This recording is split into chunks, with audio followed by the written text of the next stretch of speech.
Top of the morning, everybody. We are out in the shop right now, joined by Booty. What up? You already know, it's the morning time, so we got our Dunkin' right here, got a couple sandwiches going on, getting ready for this project. What is going on right now is we are doing the fuel system for the FD. We're just setting up a little table right now. What we're gonna be accomplishing today is getting the sending unit all ready to go, getting the 450 on there, and getting all the fittings and whatnot situated. This is the OEM sending unit, and it is pretty freaking beefy. It is a big old sending unit.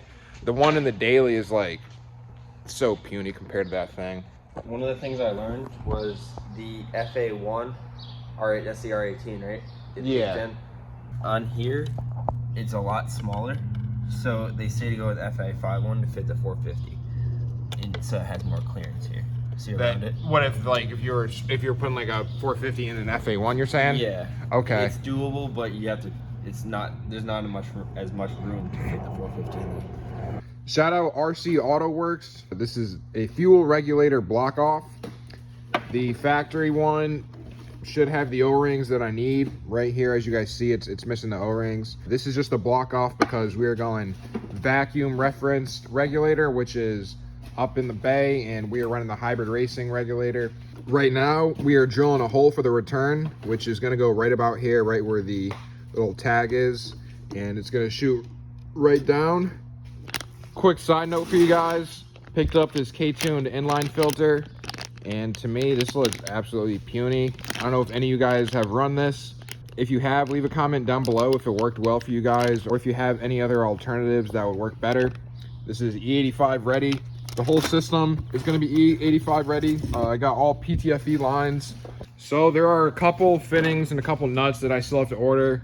So we're not going to be able to get the whole thing done today. But what we're going to start off with right now is we're going to get the 450 all mounted in there. And what we're going to have to start with is take off the bottom basket. As you guys see, there are these clips right here. It's just 1, 2, 3 clips. Those are all gonna pop out. It just pops out. Oh, you know what we should also do? What's up? Solder these. What's up? I got some solder. We'll throw those on those because that E85 will corrode those. Those are the connectors for the fuel level sensor. Okay. All right, because the E85. Yeah. All right. So if you guys are gonna be running E85, make sure you solder these connectors. That way, the corn doesn't just absolutely corrode it and eat it away. A little tricky, but if you guys go at it and give it some wiggle, you might even want another person, unless you guys got some flatheads that you can just stick in between the clips. Very brittle. So be careful, and you don't have 3 hands, so you're gonna need to keep something in between there if you're just working by yourself. But we are just about good with getting this baby out right now. Now she's back in. Ah, damn it. This wire right here, you're gonna want to remove. That way the top of the sending unit will actually come out, because it is still connected down here. And when you pull the top out, it's just gonna keep pulling it back down. So I'm gonna have to disconnect these 2 wires. So this is your fuel level sensor, guys, and it is clipped onto the sending unit. And when you take off the top of the sending unit, you just want to unclip that, pull it off, and back to where we were. Gonna be picking up a new one of these. It's a different style fuel filter than I'm used to looking at, but it's a crescent shaped one. It's a little dirty. Could dump it in some fuel if you guys want to, you could do that, but I recommend just buying a new one. They're like $10-$20. Might as well. Yeah. This right here, what Booty is unclipping, is the factory fuel regulator. Am I correct? Yeah. Yep. So we're gonna be actually blocking this off because we're doing a vacuum referenced fuel regulator, which, as I stated, is the hybrid racing one, which is going to be bolted up in the bay against the firewall, right? Yeah. Some people run them on the fuel rail. Josh, if you're watching this, I know you did. But for a cleaner look, in my opinion, no hate, Josh, I know a lot of people do that. I want it against the firewall. I think it'll look nicer and keep it away from everything. But yeah, right now we are just taking out the factory regulator, and we have this block off right here from RC Auto Works that is going to be going on there with some O-rings, and that'll get us in business. Dude, it's like playing Operation. tricky little tab right here, guys. Got some needle nose and a flathead to take her off. And as I was saying, that's the factory regulator. And that one's missing the O-rings. That one has the O-rings already on it. So we're going to be utilizing those.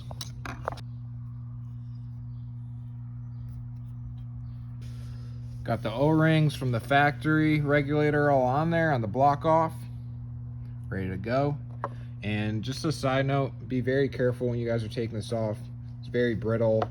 Definitely a little tricky to get off. You're going to have to probably keep something in between these two clips while you're going at this one. Now it is time for the pump to come out. Might want to keep a rag under there when you guys do so, because obviously there's going to be some fuel in the chamber. And she is ready to blow. The smell of 93 ain't too pleasant, or of old 93 ain't too pleasant, but soon we're going to have some corn flowing through this girl, so should be nice. There we go. Factory pump is out. Dude, you know what size like the factory pump is? I have no idea. No idea. I'm gonna look it up, see how big these things are, if they even have. I'm sure they have some sort of spec on there. But Itty bitty. yeah, it's like the same size as the 450. It's just obviously not capable of dumping as much fuel as the 450. It's just about the same size though. I wonder if that's gonna fit in. So this is the Walbro 450. As you guys see, it says TI Automotive on there. I ordered this, I think, like off of Amazon, and it was advertised as Walbro. It is Walbro. If any of you guys order it and see that it's TI Automotive and get a little bit confused, Walbro just rebranded, and they are now called TI Automotive. So no worries, you got the right pump. These are 525s. See, they're TI Automotive too. What is that? Is that that's the Supra? Yeah, sending Supra's unit? powerhouse. Oh, okay. So yeah, guys, this is the Supra sending unit. She's actually got. She's gonna have 3 pumps in there. Yeah, triple 525s. She's gonna have 3 525s in there, so she's gonna be dumping a crap load of fuel. It's a 10 feet, 8 return. 10 feet, 8 return. Yeah. Holy crap, dude. What size injectors are gonna be on there? 2600. 2600. Damn. MPGs on that thing ain't gonna be too great. Dude, does it pull? Yeah. Jeez. More power, baby.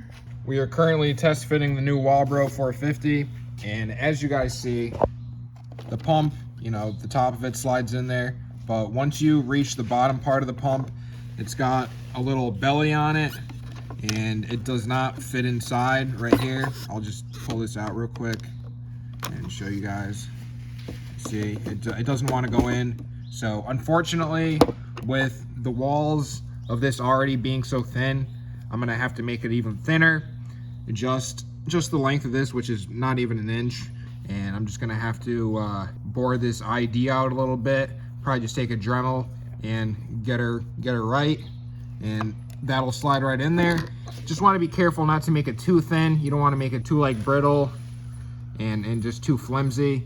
So I'm gonna Dremel that out, and other than that, she should mount right in there. Another little modification you guys are gonna have to do to this fuel setup when installing a 450 or any pump that might be a little bit longer and have a little belly like that is, first off, I'm replacing the crescent filter that goes on there, which is right here. That's gonna be gone, and I'm putting a sock filter on there. So with that being said, there's also going to have to be some Dremel action done to the bottom basket in order to make it fit properly, so it's not crushed in there and it's actually functioning the way you want it to. Since this pump is actually longer than the factory one, you don't have to Dremel all the way in the length of this diameter, which is, like I said, probably about 3/4 of an inch. We're just going to go about a 1/2 inch because it's going to be protruding out anyways, and there's no need to go all the way if it's not going to be sticking in all the way. So we got our Dremel right here, and we're going to Dremel out the ID so it fits the pump.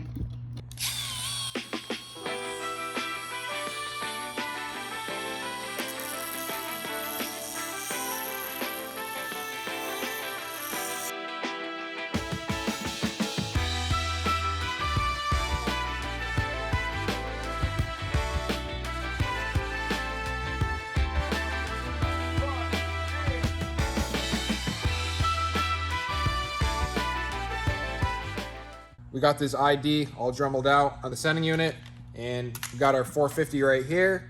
All just gave her a nice blow, pause, getting all that plastic off. Now we're gonna test fit it, make sure it fits in there well. I kind of already did, and it definitely should.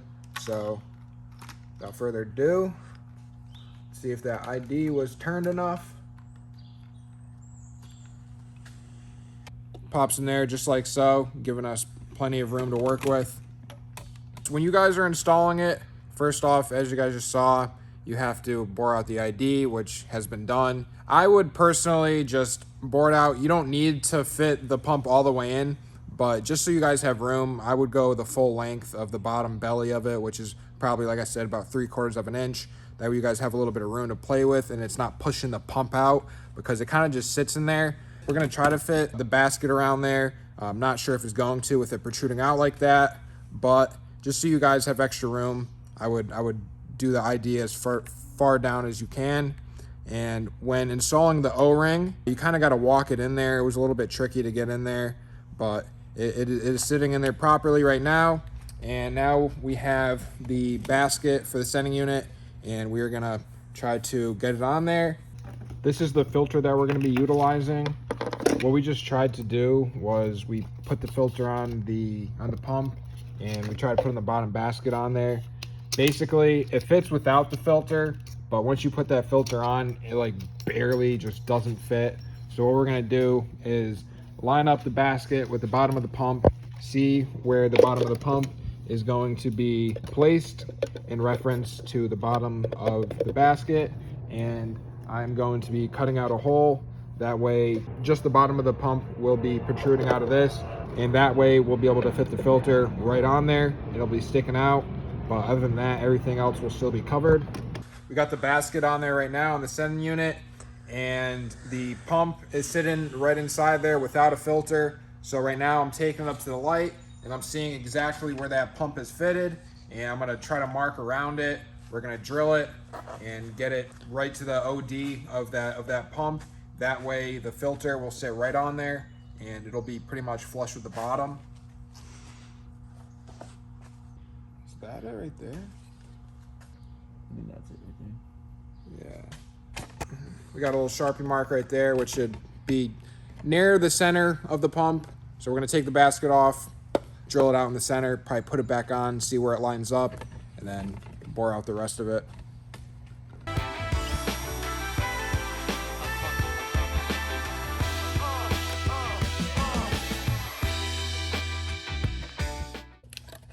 Put it back on, see where it's at. Another trial and error. Buddy, it's literally money. Oh yeah? It's literally right Oh on. hell yeah. Fire.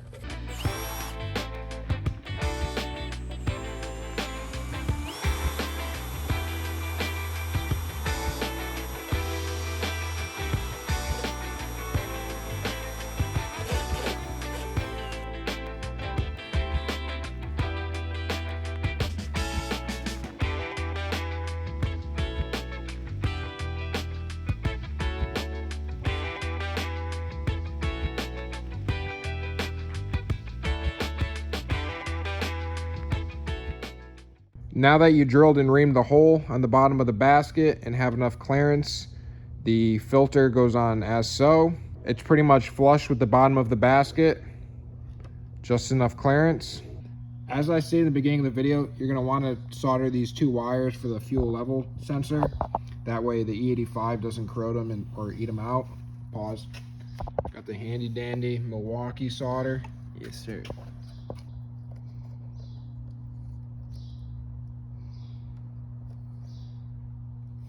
Very nice. Very nice, very handsome. Very clean, very shiny.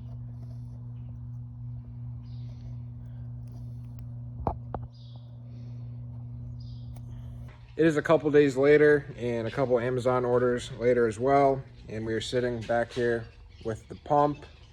And what we got today is we're gonna be drilling on top of the sending unit and getting that ID all fit for the return fitting. So this is gonna sit right in the sending unit with the threads exposed on the bottom, and then got these vibrant nylon washers. Gonna snug it through the bottom, snug it through the top. And after that, we have our Walbro 450 install kit. This is for a 400, but should work just fine, should do the same job. And the wiring right here. We have the return tube right here, and it doesn't really fit over the OD of this fitting. So we're gonna try taking some heat to it, and hopefully it fits on there snug. Then we have our bulkhead fitting that is also going to be going on there.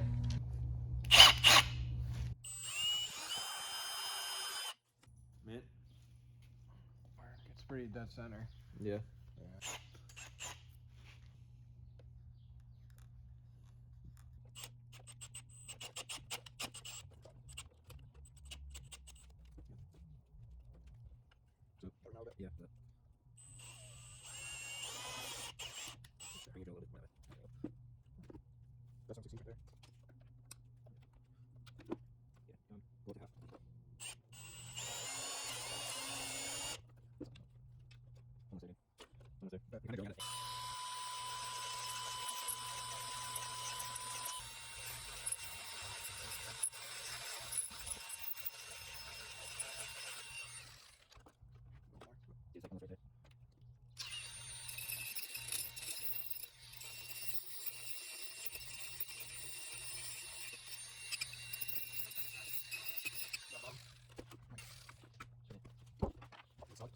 The hole has been drilled where the fitting for the return has a nice flush fitment in there. Got our vibrant nylon washer snugged up. And we got the bottom nut on the fitting right there, snugged up, nice and tight. And now our return hose, we're gonna try to fit over the fitting and apply some heat, and hopefully it will shrink around it.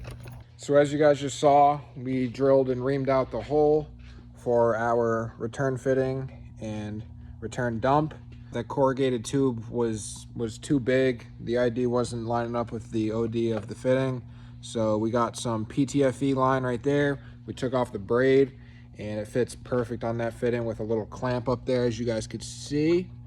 And it is nice and snug, and it's PTFE, so E85 friendly. And now that we got that all set up, we are drilling out a hole right here, which is gonna have to be perfect, because in order to fit our bulkhead fitting, there's like no play underneath the sending unit. It literally fits in there snug. So what we're gonna do is drill a little hole in the center and then ream out the rest. That way we make sure it lines up good. So I'm gonna throw a little time lapse on for you guys. We are in business. We are cooking, and the sending unit is almost ready to go. I hope this is helpful for any of you guys too, who might be boosting your car and are doing a custom sending unit, because utilizing your factory sending unit is going to save you a lot of money, and who doesn't like a nice OEM touch to their build? So let's get to it.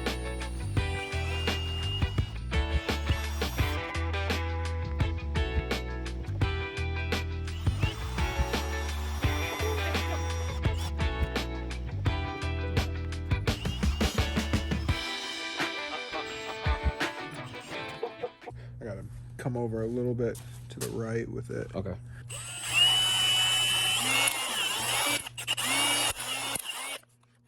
Let's take it nice and easy, because we only got one shot with this. You got a reset button. Yeah, something like that.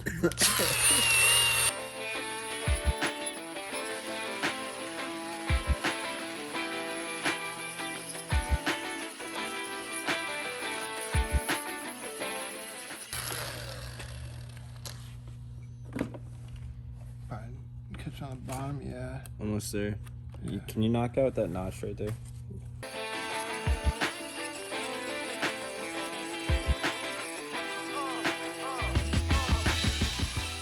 Wasn't even there. What's that? Wasn't even there. No, sir. What notch? Literally. Yeah, threading in isn't a bad idea. It's just plastic on plastic, so something's gonna give, though. That's the one thing. Hopefully it's this plastic that gives, and not those threads. Trim the nut a little bit. Like trim this. I see what you're saying. Yeah, it's not a bad idea. See where you need to trim it though. Put it in there. And you're saying just spin this onto it? Yeah, we'll spin this from up here. Okay. Can you knock out those notches, those ridges? These down here? Yeah, these ridges here. That's gonna take a minute because I'm gonna be pretty careful. Yeah. But yeah, I could do that. Alrighty, so the hole has been drilled and reamed out just enough so the bulkhead fitting is snugged in there, and the nut is also threaded on the bottom after just a little bit of modification to her.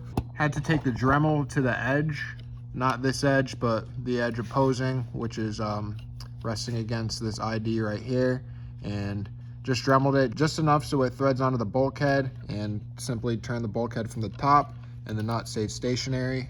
And now we are just wiring her up, and we are good to go. Sending unit is pretty much all done. Well, almost.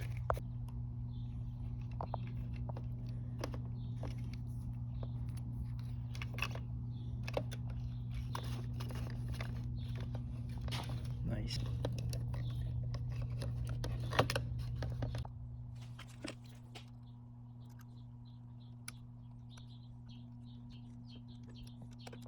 Now we have power going to the pump. Everything is all wired up. The return all set up. Feeds all set up. All the fittings that we need are all in there. Everything is drilled and reamed. We have our dump, and we have our pump, which obviously is right down in there. And then we have a new filter that we're gonna throw on there, which is right here. But that just goes right on the bottom of our sending unit. We are good to go. Anyways, guys, that about wraps up this video. I hope it was helpful for anyone possibly going boost, modifying that sending unit, because going OEM, modifying your OEM, and utilizing that is always, in my opinion, better than going in aftermarket alternative.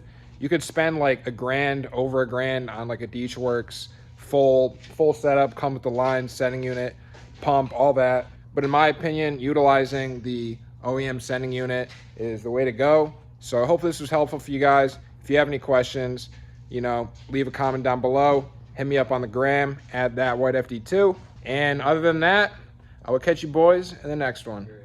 Deuces.